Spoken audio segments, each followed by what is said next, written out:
সনাতন ধর্মাবলম্বীদের আজকের এই দিনটি কিন্তু একটি অন্যতম উৎসব। এই আজকের এই জন্মাষ্টমীর যে উৎসব সেটি কিন্তু এই ফরিদপুরে সকাল 9টার দিকে কিন্তু শ্রীঅঙ্গন থেকে এই র্যালি শুরু হয়েছে, যেখানে কিন্তু হাজারো নারী পুরুষ যারা সনাতন ধর্মাবলম্বী রয়েছেন তারা কিন্তু এই র্যালিতে অংশগ্রহণ করেছেন। এছাড়াও এই জেলা বিএনপির নেতৃবৃন্দ সহ পুলিশ প্রশাসন এবং জেলা প্রশাসনের কর্মকর্তাবৃন্দ তারাও কিন্তু রয়েছেন এই র্যালিতে, এবং র্যালিতে কিন্তু ব্যাপক নিরাপত্তা ব্যবস্থা জোরদার করা হয়েছে। এই র্যালিটি ফরিদপুর শ্রীঅঙ্গন থেকে শুরু হয়ে এইটি জনতা ব্যাংকের মোড় পর্যন্ত যাবে এবং জনতা ব্যাংকের মোড় থেকে আবার পুনরায় কিন্তু এই জগৎবন্ধু সুন্দরের আঙিনা এসে এটি শেষ হবে। আজকের এই দিনটি পালন উপলক্ষে এই জগৎবন্ধু সুন্দর আঙিনা এবং ইসকনের পক্ষ থেকে কিন্তু নানা অনুষ্ঠানের আয়োজন করা হয়েছে এবং এখানে পূজা অর্চনা সহ বিভিন্ন ধরনের ধর্মীয় অনুষ্ঠান কিন্তু আজকে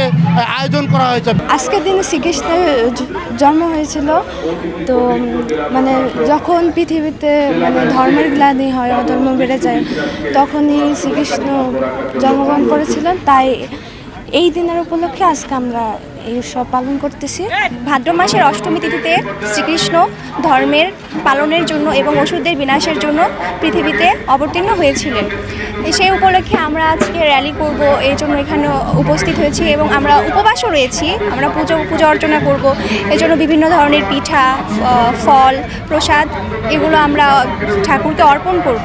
পৃথিবীতে ধর্ম ন্যায় প্রতিষ্ঠা করার জন্য ভগবান, অসুরদের বিনাশ করার জন্য ভগবান আবির্ভাব হয়েছিলেন। শ্রীকৃষ্ণ হচ্ছে আমাদের পূর্ণ অবতার। সে যখন অবতীর্ণ হয়েছিলেন পৃথিবী থেকে অনেক দুষ্টের দমন করেছেন এবং আমাদের যারা সৃষ্টি তাকে রক্ষা করেছেন। পৃথিবীতে যখনই অধর্মের বিনাশ হয়েছে তখনই শ্রীকৃষ্ণ ধর্মের রক্ষা করার জন্য এবং শিষ্টের পালনের জন্য পৃথিবীতে অবতীর্ণ হয়েছে। এই দিন উপলক্ষে আমরা উপবাস থাকি, ঘরে ঘরে পূজা করি আর ঈশ্বরে প্রার্থনা করি। শ্রীকৃষ্ণের জন্মদিন উপলক্ষে আমরা উপবাস থাকি এবং পূজা করি, অষ্টমী পূজা করি। এবং শ্রীকৃষ্ণ তালের পিঠা খেতে খুব পছন্দ করত, এর জন্য আমরা বিভিন্ন ধরনের তালের পিঠা বানিয়ে শ্রীকৃষ্ণকে পূজা মানে নিবেদন করি। সনাতন ধর্মাবলম্বী যারা রয়েছেন তারা কিন্তু এই দিনটি আজকে এই বিভিন্ন নানা অনুষ্ঠানের মধ্য দিয়ে কিন্তু তারা পালন করে থাকেন।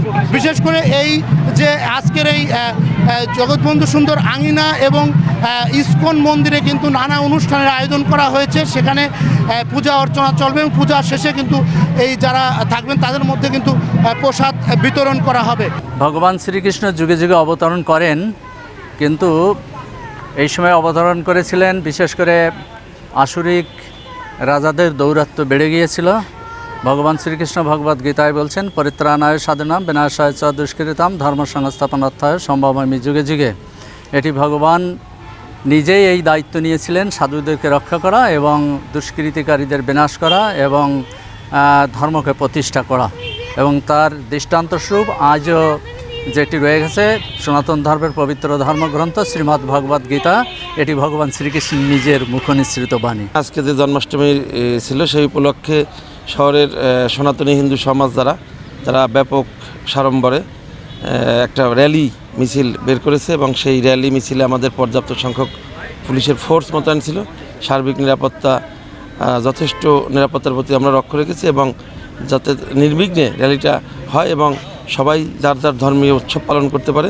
বাংলাদেশ যে সাম্প্রদায়িক সম্প্রীতির দেশ, সেটা আবারও আমরা এই ফরিদপুর শহরে সবাই একসাথে পালন করে দেখালাম। হিন্দু শাস্ত্রানুসারে এই যে আজকের এই যে দিন, এই দিনে কিন্তু আসলে দাপর যুগের শেষের দিকে মথুরার বংশের কারাগারে কিন্তু অষ্টম সন্তান হিসেবে জন্মগ্রহণ করেন ভগবান শ্রীকৃষ্ণ, এবং ওই সময়ের যে অসারুক এবং যে পাশবিক শক্তি পৃথিবীকে গ্রাস করতে উদ্যত হয়েছিল, এবং সেই সময় কিন্তু সেই যে মানব জাতিকে বাঁচাতে এবং মানব জাতির কল্যাণে কিন্তু তিনি মহাবতার হিসেবে এবং সত্য ন্যায়ের প্রতিষ্ঠার জন্যই কিন্তু তিনি আজকে এই দিনে কিন্তু তিনি আবির্ভূত হন।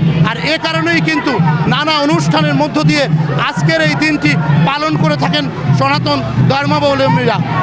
শিকদার সজল, সময় সংবাদ, ফরিদপুর।